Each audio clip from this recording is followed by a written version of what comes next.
What's up, guys? Welcome back to the channel. Today I want to share with you 3 things that coaches do which really irk me. And one of them is during the fight. Number 2 is fight week. And number 3 is leading up to the fight, just the training that you do in the gym. All different time periods, all super important, all things that I don't think coaches should ever do. Just my opinion, of course. But guys, after the intro, we will get into all the information.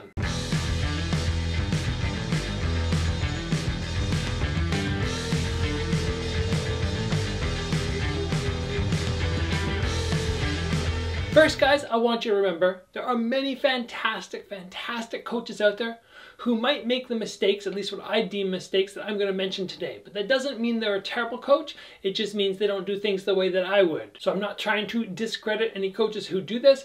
Although, if you are a competitor or a coach and you hear these and you go, my coach is doing this, or I'm a coach and I do this as well. Maybe there are things that you would think about altering for the sake of the student. And guys, just before we start, as always, these videos take lots of time, lots of effort to put together. Everybody seems to appreciate it. If you do, give the video a like. It helps the channel so much. Get subscribed. And let's move on to our first point. And I want to start off by talking about fight week, right in the middle of fight week. And this is something that was just I've noticed so many times and it bugs me so much. And I can say that none of my training partners do this to me. Or sorry, not training partners, the guys who train with me during camp but then come to corner me. My cornermen never do this to me. And we are talking about eating full meals in front of the guy who's cutting weight. It drives me crazy when I go to a restaurant during fight week and I look over and I see the guy cutting weight, the fighter cutting weight, and he's eating his little salad. And I'm doing the same thing, so I empathize with him. He's eating his little salad. He's like a little rabbit, doesn't have much food to eat. And right across from him,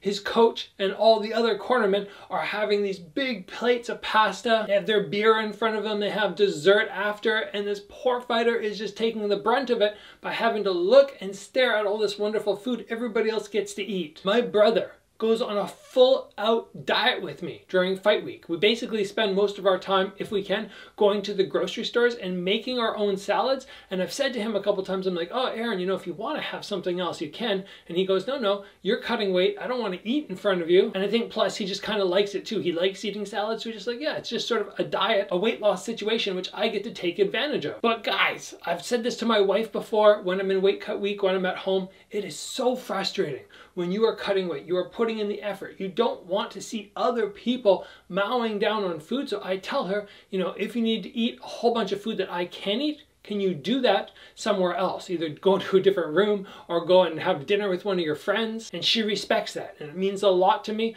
Well, same thing with cornermen. Guys, what are you doing? Your student's starving. Your fighter is starving there. And you are just gorging down food. Unnecessary. Plus, keep in mind, you know, not being too critical, but a lot of the coaches out there, you need to do a weight cut yourself. So if you're a coach out there and you ever have a fighter who's cutting weight, don't eat in front of them. It's such a jerk move. And fighters, don't be scared to tell your coach, yo, you need to stop eating food in front of me. I'm cutting weight here. I have enough on my mind. I don't need to see this. I think that's a fair thing to say. Now, guys, from there, let's move on before I continue to rant. Let's talk about what happens in the corner during a fight that really bugs me. And I guess I'm just fortunate to have a cornerman in my brother who watches the fight really intently. He's watching the fight and he's taking in information. And when I come back, he tells me, this is what you need to do to score more shots. This is what the guy's landing on you. He breaks down everything so well, so I don't go back in with just kind of, oh, okay, you know, push harder, push harder.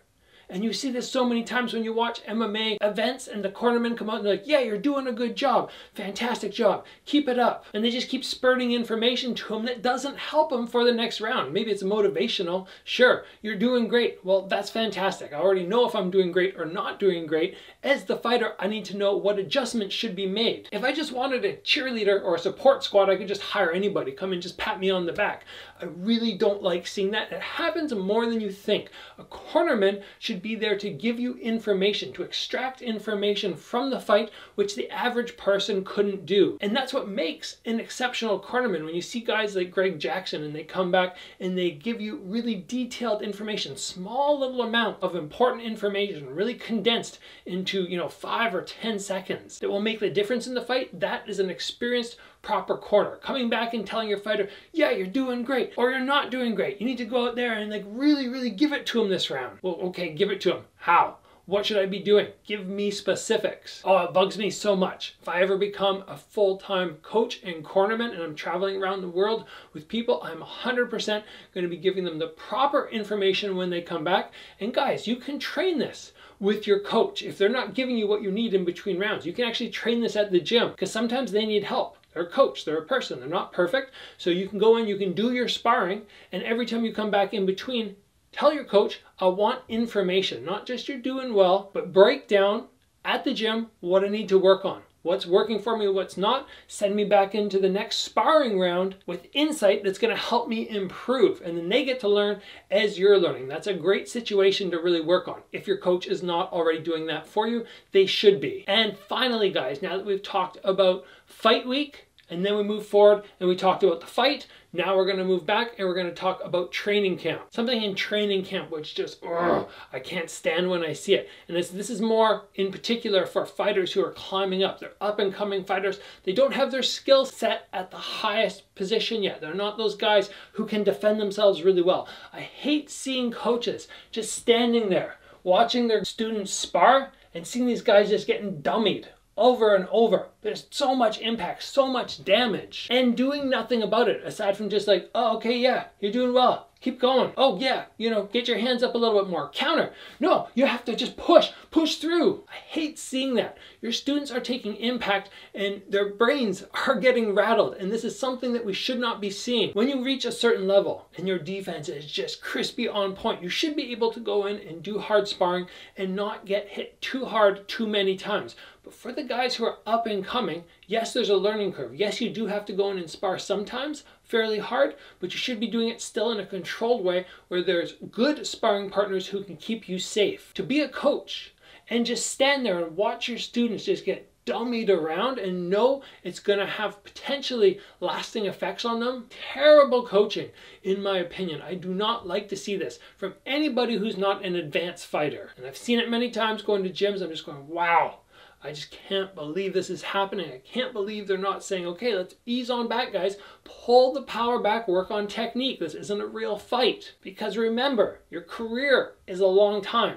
But once your career is done, you have even longer left in your life where you don't want to be walking around having your tongue hanging out because you got hit too many times. And that's the coach's job. The students will show up. A lot of times a student will show up and they'll do whatever you tell them. So as the coach, you have to be the guy to say, okay, it's time to pull the plug for today. I don't want you guys getting hurt and you're just going too hard. We're not able to stay safe with the amount of power you guys are putting in. If you're not willing to go light, we have to call it today. A good coach has to be able to dictate the pace of sparring and keep everyone safe. Super important to me. It should be super important to you. I hope your coach is taking the time to keep you guys safe. And there we have it, guys. That's my rant for today about coaches not doing what I deem appropriate during training camp, during fight week, and during the fight. Hopefully some of this information I've shared with you today will make you want to go and have a little conversation with your coach and just go, oh, can we tweak the training a little bit, make a little alteration? Or if you're a coach or thinking of being a coach yourself, hopefully some of this information gets into your head and you go, I'm going to make a little adjustment in the way I approach things for my students. But there we go, guys. I'm ranted. I'm done. If you enjoyed the video, give it a like. If you haven't already, join the channel and get subscribed. As always, guys, train hard. I'll see you back here soon for another video.